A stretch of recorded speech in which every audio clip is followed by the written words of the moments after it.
L'objet véritable de l'espérance, c'est la vision de Dieu, la vision de l'être tel qu'il est, ou tel que le vivait Yeshua, Jésus, dans son intimité avec lui. Espérez voir. Nous lui serons semblables parce que nous le verrons tel qu'il est. Cette espérance n'est pas propre aux juifs, aux chrétiens, mais aussi aux bouddhistes. N'est-il pas question chez eux d'y voir clair, d'entrer dans la claire lumière? N'est-il pas une espérance de l'éveil? C'est bien là l'unique espérance pour laquelle le Bouddha renonce à tous les autres désirs. Contrairement au jeune homme riche, il ne reste pas accroché à ses grands biens. Si forte est son espérance qu'il lâche prise et laisse richesse, royaume, femme et enfants. Il peut espérer l'éveil, car il désespère de tout le reste.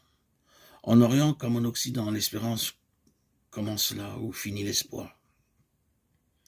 Espérance de la vision, espérance de l'éveil, mais qui aujourd'hui est habitée par une telle espérance.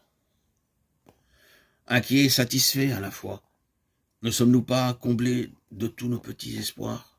De quoi manger, de quoi aimer, vieillir sans trop de douleur et mourir sans le savoir? N'est-ce pas assez de bonheur pour nos machines désirantes ou nos organismes de babouins évolués? Pourtant, il faut bien avouer que certains d'entre nous sont habités par une espérance libre de tout espoir.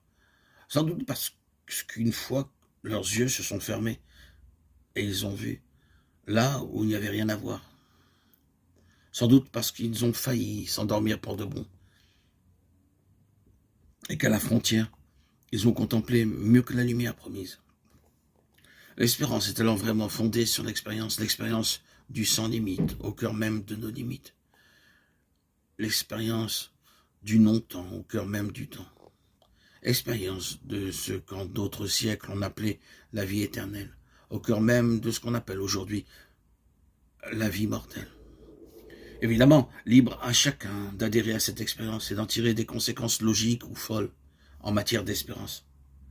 Rien n'oblige ceux qui n'ont pas fait cette expérience à croire ceux qui l'ont faite. Ils peuvent dire avec raison qu'ils ne sont pas encore morts, pourtant cela ne saurait tarder, eux aussi ils verront.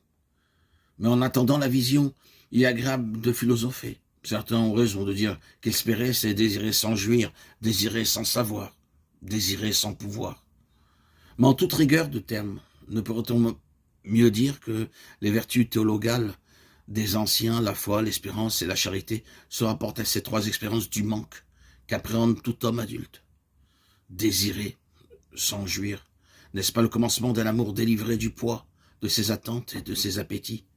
Désirer sans savoir, n'est-ce pas éveiller son intelligence aux réalités dans lesquelles on ne s'aventure que par la foi?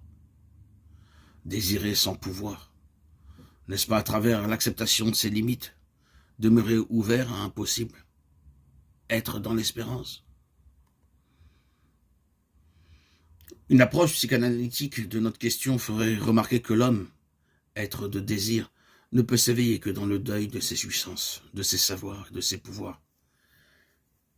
Si la foi, l'espérance et l'amour sont sans doute des vertus théologales, ce sont surtout des vertus d'homme adulte qui a renoncé à la toute-puissance, à l'omniscience, comme à la toute-jouissance. L'espérance est la vertu humaine par excellence, celle qui s'enracine dans le manque accepté de notre condition d'homme viator, d'homme en devenir. L'homme n'est pas un être, mais un peut-être. C'est ce peu et ce peu qui fonde son espérance, mais aussi sa liberté. L'homme est un être à qui l'être manque. De ce manque, il peut faire désespoir ou espérance.